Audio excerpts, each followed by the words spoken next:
네, 지금부터는 투자해놓은 시간으로 이어가 보겠습니다. 지수 상단이 다소 제한되어 있는 이 시장 안에서 저희가 이슈별로 종목별로 전략 한번 세워보도록 할게요.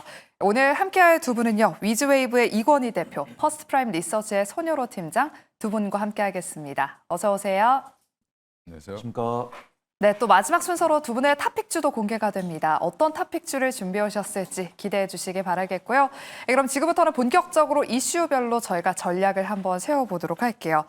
먼저 오늘 장에서 가장 강한 2차 전지주 이야기부터 나눠보겠습니다. 오늘 하루 종일 경제방송을 보시면서 2차 전지주 이야기들을 많이 들으셨을 텐데요.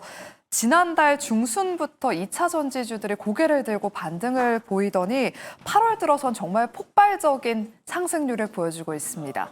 한때 코스닥 시총 1위 기업이었던 에코프로비엠은 이번 달에만 20% 가까이 지금 상승세를 보이고 있고요. 현재도 에코프로비엠이 높은 상승세 6%대 강세를 보이면서 오늘 외국인과 기관의 수급이 함께 들어오고 있습니다.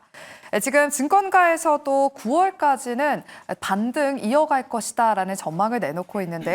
먼저 이건희 대표님, 찐 바닥이 나타나는 것인지 궁금하고요. 우리 시청자분 한 분께서는 미국 전기차 보조금 폐지가 지금 코앞인데 2차 전지주 더 갈 수 있을까요? 라고 지금 댓글을 남겨주시기도 했습니다. 단기간에 급등해서 밸류에이션 측면에서 좀 부담은 없는 것인지도 좀 짚어주실게요.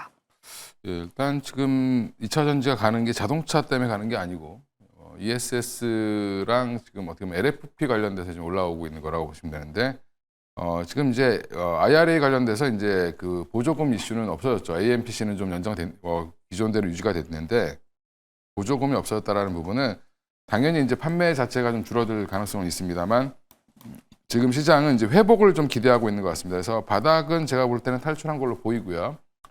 지금 주요 종목들이 이제 바닥권에서 추세 전환에 이제 성공을 하는 모습을 보여주고 있습니다. 거기에 이제 숫자가 올라오는 게 중요한데 에코프로비엠이 그래도 대표적인 이제 2차 전지 소재 기업으로 2분기에 실적을 좀 서프라이즈가 냈고 거기에 이제 중국의 구조조정, 그 다음에 이제 뭐 지금 리튬 광산 같은 경우 생산을 줄이는 부분, 그 다음에 미국이 지속적으로 지금 중국 배터리에 대해서 견제를 해주고 있기 때문에 유럽보다는 유럽 시장에서 우리나라가 선전했던 부분들은 여전히 이제 중국과의 경쟁 때문에 좀 힘든 모습을 보여주고 있고요. 오히려 이제 미국 시장에서의 이제 중국과의 경쟁이 없어졌다는 부분이 가장 큰 호재로 보시면 될 것 같습니다. 그래서 지금은 오늘 이제 많이 올라온 뭐 엔캠이라든지 그다음에 LNF 뭐 이런 에코프로 BM 이런 종목들이 대부분 다 보면 미국향으로 지금 나가고 있는 종목들이고 거기에 지금 최근에 기사들 한번 찾아보시면 대부분 다 LFP 관련된 소재를 만든다든지 아니면 LFP 관련된 뭐 전해액을 만든다든지 이런 쪽으로 지금 미국 시장에서 대응하겠다라고 얘기하는 종목들이 좀 더 강하게 올라오고 있고요. 가장 빠르게 얘기했던 LNF도 지금 한 10% 이상 상승하고 있는 모습을 보여주고 있어서 여전히 이제 그쪽에 대한 키워드가 지금 바뀌었다. 자동차에서 이제 ESS 쪽으로 바뀌었다라는 부분이고 거기에 이제 LFP 소재를 중국이 거의 독점하다시피 했는데 이 부분을 이제 우리가 미국 시장에서 차지해서 들어가고 있다는 부분이 투자 포인트라고 생각하시면 지금 오늘같이 이제 급등하는 날은 쫓아가기보다는 좀 보시고 못 사신 분들은 오히려 좀 조정이 나올 때 좀 이슈에 안 나올 때 사셨다가 또 한번 추세를 한번 또 타는 것도 괜찮다. 그래서 지금은 이제 강한 반등 이후에 또 조정은 언제든지 나올 수 있습니다. 그러니까 너무 급하게 쫓아가지 마시고 좀 더 여유롭게 대응하시면 충분히 매수할 기회는 준다라고 보고 있습니다. 네, 이제 2차 전지주의 투자 포인트가 좀 바뀌었다라고 말씀을 해주셨습니다. 전기차 쪽보다는 이제는 ESS와 LFP로 지금 2차 전지주의 전략 투자 포인트가 지금 초점이 맞춰졌다라고 말씀을 해주셨으니까요. 일단은 무리하게 추격 매수보다는 기회를 조금 더 기다려보자라고 말씀을 해주셨습니다. 우리 이건희 대표님이 말씀해 주셨던 것처럼 지금 ESS가 2차 전지 시장의 핵심 성장축으로 성장하면서 관련주들이 시장에서 지금 순환매로도 주목을 받고 있습니다. 특히나 ESS는 전기차 배터리뿐만 아니라 전력 수요 증가와 함께 신재생 에너지 확대 측면에서도 중요성이 정말 커지고 있는데요. 손효로 팀장님, 저희가 잠시 후에 자료로 띄워드릴 건데 관련주들을 정리를 좀 해봤습니다. ESS 관련주 정말 많은 수혜주들이 거론이 되고 있는데 이 안에서 어떻게 좀 종목 옥석을 가려봐야 될지 삼성, SDI, LG엔솔, 한중, NCS부터 DKT까지 여러 가지 종목들이 있어요. 네, 확실히 좀 전방 기업과 밸류체인에 있는 종목들 위주로 보시면 좋을 것 같습니다. 일단은 관련 종목들의 움직임이 좋기 때문에 저는 뭐 보수적으로 말씀드릴 생각은 없습니다.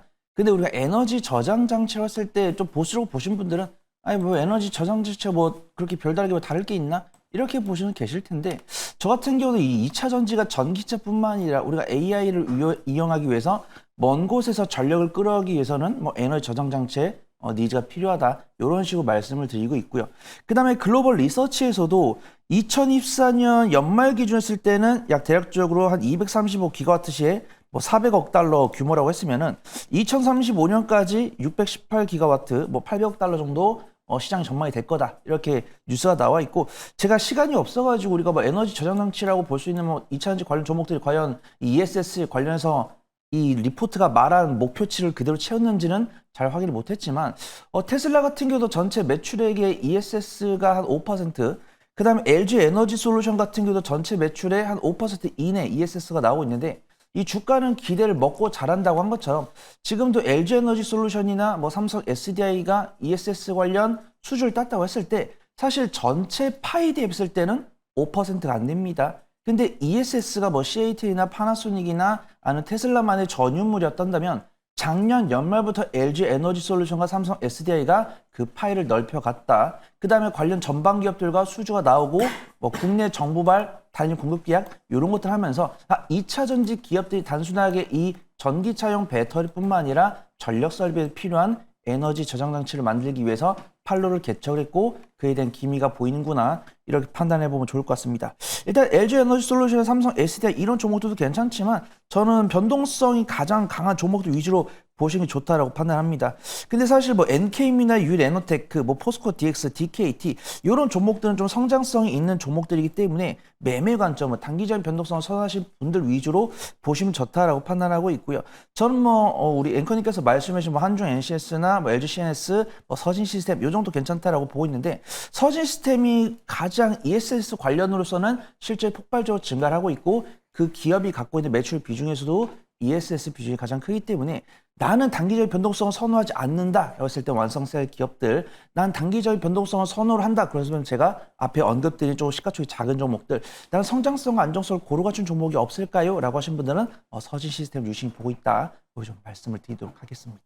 네, ESS 관련주 내에서 가장 탑픽으로는 서진 시스템을 또 꼽아주셨습니다. 앞으로 서진 시스템 흐름 눈여겨보시길 바라겠고요. 그리고 다음으로 2차 전지 안에서 오늘 또 리튬 관련 종목들이 급등세를 보이고 있습니다. 중국의 CATL이 운영 중인 리튬 광산에서 생산을 중단한다는 소식이 들려오면서 탄산 리튬 가격이 급등세를 보이면서 오늘 관련 종목들로 또 수급이 강하게 들어오고 있는데요. 하지만 이건희 대표님, 리튬 쪽은 테마성이 좀 짙어서 그래도 순환매 차원에서 좀 시세 연속성이 나올까 궁금하긴 한데 혹시나 오전에 좀 베팅하신 분들을 위해서 리튬 관련 종목들 대응 전략에 포인트가 있다면 좀 짚어주실까요? 뭐 리튬 관련 종목인데 관련이 없어요. 리튬 보스나 하이드로 리튬은 리튬 관련된 매출이 전혀 없는 회사들인데. 근데 왜 이름에는 리튬이 있어서 그런 거예요? 사업하겠다고 이제 해놓은 거고 사실은 뭐 휴대폰 액세서리 만들고 이런 회사들인데. 전에도 몇 번 말씀드렸지만 이런 종목들은 사면 이렇게 한번 뉴스 나와서 올라갈 때 매도하는 전략 취하시는 게 맞을 것 같고요. 두 종목 만약에 오늘 사셨다라고 하면 내일 정도에 파시는 게 맞다. 뭐 시초가 정도에 파시는 게 맞을 것 같고요. 오히려 리튬 가격 반등에서 양극재 업체들이 수혜를 볼 것이다라고 하면 그냥 정통으로 가서 에코프로 BM이나 포스코 퓨처엠이나 코스모 신소재 같은 회사들 보시는 게 맞죠. 그러니까 이게 지금 하이드로 리튬, 리튬 포스 이런 종목들 잘못 들어가셨다가 뭐 유상증자 이슈 발생하거나 여러 이제 문제 발생해서 문제가 생기면 또 한 번 이제 또 문제가 생길 수 있습니다. 그러니까 예전에 이제 금양이 약간 그런 형태로 나오면서 결국 거래 정지돼 버렸죠. 예, 그런 것들 조심하셔야 된다. 뭐 물론 이제 회사들이 진짜로 준비를 해서 뭐 일부 성공할 수도 있겠지만 여지까지 못했다라고 하면 뭐 지금 갈 가능성이 없죠. 그럼 하고 나서 사도 늦지 않으니까 굳이 두 회사 지금 쫓아다니는 매매하지 마시고 갖고 계셨다라고 하면 뭐 이제 매도하시면 될 것 같고 나머지 이제 진짜로 이제 리튬 가격의 반등을 수요가 회복되면서 더 올라갈 수 있을 거를 노린다라고 하면 에코프로 BM 사시는 게 제일 맞습니다. 예. 알겠습니다. 리튬 테마주들은 일단은 수익이 나고 있다면 빠르게 좀 챙겨보자라고 말씀을 해주셨습니다. 실제로 리튬 사업을 진행하고 있는 회사가 많지 않기 때문에 에코프로 BM과 포스코 퓨처엠, 코스모 신소재 중심으로만 대응을 하자라고 코멘트 덧붙여 주셨습니다. 이렇게 오늘 시장의 주인공 2차 전지주 이야기는 여기까지 나눠보도록 하겠고요. 다음으로는 반도체 섹터 진단해 보겠습니다. 트럼프 대통령의 반도체 품목별 관세 발표가 임박한 가운데 삼성전자와 SK하이닉스는 관세 대상에서 면제될 것이란 기대감이 부풀고 있습니다. 하지만 스마트폰 같은 이 완제품이 관세 대상에 만약에 포함이 된다면 또 그 안에 내장된 반도체까지 또 관세 면제 대상이 될지 불투명한 상황이기 때문에 여전히 불확실성은 남아있는 상황인데요. 손으로 팀장님. 그래도 오늘은 SK하이닉스를 비롯한 HBM 밸류체인이 견조한 상황입니다. 반도체 관세 영향 어떻게 보시는지요? 네, 투자분들께서는 다행히도 크게 걱정을 안 하신 것 같습니다. 일단은 뭐 트럼프 대통령이 품목별 관세를 100% 먹이겠다고 했지만 우리 같은 경우는 이제 미국과의 한미 관계가 있기 때문에 그런 리스크가 덜할 수 있다라고 판단하고 있고 우리나라 산업통상자원부 같은 경우도 미국과의 원활한 협상을 통해서 잘 이끌어내겠다 이런 판단이 있습니다. 근데 제가 그 현장에 직접 참여하는 것도 아니고 어떤 무역통상 전문가도 아니기 때문에 걱정은 하고 있었어요. 근데 다행히도 시간이 흐르면서 개장 초반에는 삼성전자랑 SK하이닉스 모두 다 외국인과 기관의 매도세가 나오다가 점심시간 이후로는 이제 SK하이닉스 같은 경우 외국인과 기관 순매수로 전환됐고 삼성전자 같은 경우 여전히 외국인과 기관 순매도가 나오고 있지만 낙폭이 크지 않은 상황입니다. 그래서 저는 사실 100%가 그대로 부과되진 않고 15%랑 100% 중간 정도 결정이 될 거다라고 보고 있고 우리 이제 고위 관리 분들께서 협상한 여부에 따라서 이 퍼센트가 좀 조정이 될 거다라고 보고 있습니다. 근데 저는 꾸준하게 투자분들께서는 어떻게 생각을 하고 있는지 봤을 때 SK하이닉스 쪽은 긍정적으로 보고 있는 것 같아요. 일단은 뒤에서 또 언급을 드리겠지만 엔비디아나 AMD 같은 경우는 이 미국 정부에다가 타협을 하면서 일부 중국형 매출에 대해서는 세금을 납부를 하겠다. 근데 그 세금 같은 경우는 중국 기업에 원활하게 이전이 될 정도로 이 AI에 대한 수요가 증가를 할 거기 때문에 크게 피해가 없을 거다라고 보고 있고 이런 관세 리스크가 나오면서 엔비디아랑 SK하이닉스가 자신들이 판매를 하고 있는 제품에 대해서 가격을 올리겠다라고 이야기했을 때 저는 부정적으로 보고 있습니다. 근데 투자분들께서 긍정적으로 본다는 것은 관세를 부과하고 그 관세를 소비자한테 전가하면서도 수요가 감소하지 않을 거다 이런 뷰가 있는 것 같습니다. 그래서 저는 누누이 말씀드린 것처럼 단기적인 변동성을 선호하신 분들께서는 삼성전자는 오늘 좀 약세를 보이고 있지만 삼성전자 밸류체인 중에서 원익 IPS가 유진테크 이런 종목도 강세 보여주고 있고 SK하이닉스 같은 경우는 외국인과 기관이 강한 순매수 들어오면서 PSK홀딩스나 한미반도체 이런 종목들 강세를 보여주고 있으니까 단기적인 변동성을 선호하신 분들은 SK하이닉스 바라보시되 긍정적으로 말씀드릴 수 있을 것 같다. 거기 좀 말씀을 드리도록 하겠습니다. 네, 그리고 오늘 이렇게 SK하이닉스, HBM 밸류체인이 또 강세를 보이는 데는 또 장중에 이슈가 하나 더 나온 덕분도 있습니다. 엔비디아와 AMD가 중국에 반도체를 수출하는 대신에 현지에서 발생하는 매출의 15%를 미국 정부에 납부하는 내용의 계약을 체결했다는 보도가 나왔습니다. 전례가 없는 일이라고 하는데요. 이건희 대표님. 이 소식이 오늘 또 HBM 밸류체인 종목들에 영향을 준 것인지 참 궁금하고요. 또 국내 반도체는 또 어떤 영향을 좀 미칠까요? 우리나라는 별 상관없을 것 같고요. 일단 이제 중국에서 얻는 수익을 일부 내겠다라고 하는 거는 결국엔 중국의 가격 전가를 시키겠다는 거고 지금 우리가 반도체 관련된 이제 그 관세에 대해서 걱정하시는 기자분들이 많고 기사들이 많이 나와 있는데 트럼프가 바보가 아닌 이상 반도체 100% 관세를 부과해서 자기들이 오롯이 다 가격이 올라가는 대만과 한국에 부과하지는 않을 거고요. 중국을 노린 포석이죠. 그래서 중국에 생산되는 물량이 들어오지 못하게 하는 부분들, 그다음에 우리나라 그러면 중국에서 만들어진 물량들은 어떻게 하냐? 중국 내에 소비하면 되죠. 네, 그래서 결국에는 중국 견지용이라고 생각하시는 게 맞다. 그래서 지금 이 부분도 뭐 새로운 뉴스가 나오긴 했지만 판매 수익의 15% 그냥 뭐 주더라도 본인들이 훨씬 더 많은 걸 가져갈 수 있다라고 보고 시장을 해석하고 있는 것 같고요. 결국에 중국의 이제 빅테크 회사들이 더 많은 비용을 내고 사야 되는 상황이 되지 않을까 생각하고 있습니다. 네, 지금 반도체 품목 관세 발표에 대해서는 크게 우려하지 않아도 될 것이다. 이거는 중국을 견제하기 위함이다라고 또 정리를 해주셨습니다. 조금 큰 우려는 덜어도 될 것 같고요. 다음으로는 저희가 그럼 재건주 이야기를 나눠보겠습니다. 트럼프 대통령과 러시아 푸틴 대통령이 이르면 15일에 정상회담을 가진다는 소식에 지금 프리마켓에서부터 재건주로 수급이 들어왔다가요. 현재는 윗꼬리가 다 달렸습니다. 수급이 워낙 또 2차 전지 쪽으로 다 향하다 보니까 재건주들은 지금 윗꼬리를 달았는데 손현우 팀장님, 재건주 눌림목 구간에서 접근이 가능할지 이르면 15일에 미러 정상회담이 이루어진다고 합니다. 근데 저는 뭐 당일 매매나 1박 2일 매매로 끊을 수 있는 분만 보시면 좋다라고 판단하고 있고요. 지금 우크라이나 재건 관련해서 이야기를 드리지만 우크라이나 재건이 시세를 보여주기 시작했던 게 목요일 오후였습니다. 목요일 오후에 트럼프 대통령이 이 러시아 우크라이나 중재를 위한 강한 의지를 내비치면서 목요일 오후부터 강세를 보여줬었고 뭐 H현대 건설기나 이런 종목들 호실적으로 발표하면서 좋은 모습을 보여줬습니다. 그 다음에 금요일은 장세가 하루 쉰 다음에 오늘 오전장에 굉장히 강한 모습 보여줬죠. 근데 앵커님 말씀하신 것처럼 2차 전지랑 반도체로 이동하는 모습들을 보여주고 있습니다.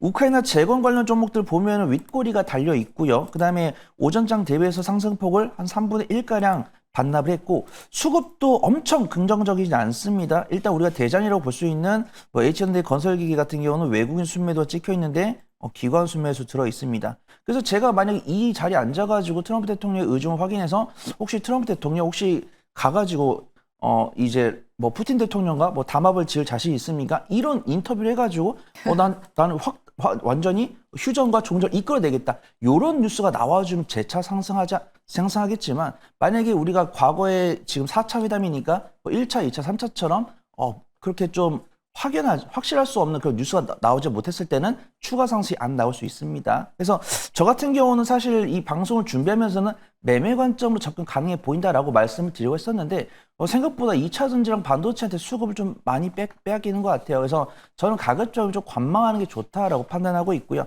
내가 죽어도 사야겠다라고 했을 때는 뭐 H현대 건설기계나 뭐 아니면 전진 건설로 뭐 이렇게 좀 실적이 나오는 종목들 위주로 봐보시면 좋을 것 같습니다. 네, 재건주에 대해서는 다소 보수적인 의견을 주셨습니다. 다음으로는 방산주 이야기 한번 나눠보겠습니다. 지난주 금요일 저희가 이 투자해놓은 시간에서 LIG 넥스원이 급락해서 방산주 전략을 좀 여쭤봤었는데요. 그때 방산주 당분간은 좀 리스크를 피해 있자, 좀 비중을 줄여보자라는 전략을 들어봤는데 오늘도 방산주도 일부 조정을 받고 있습니다. 이건희 대표님. 지금 방산주 신규 진입하기엔 조심해야 할 구간일지 여전히 좀 포트 안에 담고 있다는 분들께는 지금이라도 좀 빼야 된다라고 말씀을 드릴까요? 추세는 좀 무너진 걸로 보이고요. 일단 분위기는 특히 이제 LIG 넥스원은 MSCI 지수 편입 이슈 때문에 한 50만 원 정도에서 좀 횡보했어야 되는 가격이 65만 원까지 올라갔다라고 보고 있고요. 그러면 지금 정도 자리가 그냥 뭐 정상적인 가격이라고 보시면 될 것 같습니다. 그래서 나머지 이제 하나에어로는 뭐 좀 무겁고 나머지 이제 현대로템이라든지 하나시스템 이런 종목들은 추세가 좀 무너지는 모습이 나오고 있는데 일단 지금 중요한 거는 뭐 로키드 마틴이랑 뭐 대비를 해보는 게 맞는 거냐 이런 얘기도 있지만 결국엔 대장주보다 너무 비싸다라는 부분이 시장에서 이제 일단 가장 큰 악재로 작용하는 걸로 보이고요. 거기에 이제 종전 이슈까지 나오면 이제 수요가 좀 줄지 않겠냐 이런 이제 우려까지 있는 건데. 이 우려도 결국에는 추가적인 수주 가능성이 높아지는 계약건들이 가시화되면 또 바뀔 수 있죠. 그래서 어차피 이제 밸류라는 게 이제 향후에 얻을 수 있는 어닝에 대한 이제 가치를 현재 시점에서 평가한 거기 때문에 미래에 얻어낼 수 있는 게 더 많아지면 밸류는 떨어질 거고 그러면 그때까지는 조금 기간 조정이든 가격 조정이든 조정을 받는 구간에 들어갔다라고 판단하는 게 맞습니다. 그래서 좀 길게 안 보실 거면 오히려 지금 뭐 수익이 나신 분들은 좀 빠져나오는 전략, 그다음에 물리신 분들은 다시 한번 저가에서 매수가 단가를 좀 낮출 수 있는 전략을 좀 취하는 게 좋을 것 같은데 이게 시간이 생각보다 제가 볼 때는 한 3개월 이상 끌고 갈 수도 있다라고 보고 있습니다. 그래서 너무 단기적으로 빨리 접근하시기보다는 좀 길게 보고 대응하셔야 될 것 같습니다. 네, 그리고 이어서 원전주 전략도 세워보겠습니다. 최근에 트럼프 대통령이 원자력 산업 활성화를 위한 행정명령에 서명을 하면서 최근 증시자금이 MRO에서 다시금 좀 SMR로 옮겨가지 않을까 하는 기대감이 불고 있습니다. 오늘 원전주들 흐름도 견조한데요. 손유로 팀장님. 원전주 이제 다시금 좀 눈여겨봐도 될지 조선업 다음 주자는 SMR이라고 좀 봐도 괜찮을까요? 네, 그럴 가능성이 상당히 높다라고 판단하는데 안 본 사이에 원전 관련 종목들 주가 수익률이 굉장히 높아진 것 같습니다. 근데 주가 추이 괜찮고 수급 괜찮으니까 부정적으로 볼 필요는 없다라고 판단합니다. 저 역시도 그냥 증권 전문가로서는 미국이 조선만큼이나 원전 같은 경우도 우리나라한테 손을 내밀 가능성이 상당히 높다라고 보고 있는데 제가 이제 뭐 계산해 봤을 때는 조선 같은 경우는 우리 생각대로 트럼프 대통령이 도와달라고 손을 빨리 내밀었거든요. 근데 원전 같은 경우는 저도 원전 관련 이야기를 한 2주 전에 할 때도 트럼프 대통령이 조선에다가 이야기한 것처럼 원전도 우리도 좀 도와달라 이런 이야기를 좀 하지 않을까 싶었는데 아직은 안 나온 모습인데 행정명령을 서명했기 때문에 그 이야기가 조만간 오지 않을까 그렇게 판단되고 있고 지금도 원자력이라고 검색을 해보면 뉴스가 상당히 많이 나오는 것을 확인할 수가 있습니다. 그 다음에 뭐 두산 에너빌리티를 필두로 뭐 대형 원전 같은 경우는 미국과 함께 SMR 같은 경우는 우리나라만의 독자적인 기술로 뭐 헤쳐나간다. 이런 리포트도 많이 나와 있고요. 외국인과 기관의 수급도 긍정적이기 때문에 부정적으로 말씀드릴 필요는 없다라고 판단합니다. 근데 안 본 사이에 주가 수익률이 굉장히 높아졌어요. 두산 에너빌리티 같은 경우도 12개월 선입파 96.37, 그 다음에 BHI 같은 경우도 20대 후반, 그 다음에 우진 한정기술 같은 경우도 주가 수익률 30이 넘어가고 있으니까 원전 관련 종목들을 긍정적으로 말씀드리되 어떤 실적을 확인할 수 있는 뉴스가 나왔을 때는 재료가 소멸되는지 확인하고 대응하자 그렇게 좀 말씀을 드리도록 하겠습니다. 네, 그럼 마지막으로는 화장품주 전략 세워보겠습니다. 지난주 장 마감 이후 달바글로벌의 실적이 발표가 됐는데요. 예상치를 하회하는 실적이 나오면서 지금도 20% 가까운 급락세를 보이고 있습니다.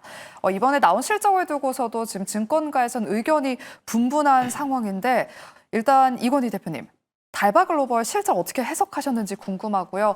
보유하신 분들을 위해서 달바글로벌 좀 진단 도와주시고 오늘 또 실리콘투와 코스맥스, 코스메카 코리아가 또 실적이 발표됩니다. 예.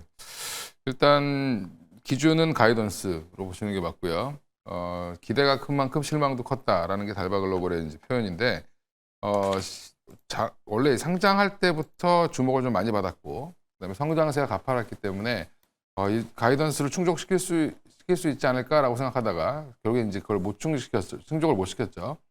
근데 여전히 근데 성장세는 이어지고 있기 때문에 어느 정도 조정이 나오고 나면 반등은 또 다시 이제 3분기에 대한 가이던스가 좀 낮아지면서 올라갈 가능성이 있다라고 보고 있는데 일단 달바글로벌 같은 경우는 지금 또 보호회수 물량이 8월 22일이죠. 22일이니까 한 이틀 전부터 이제 보호회수 물량들이 나올 가능성이 있습니다.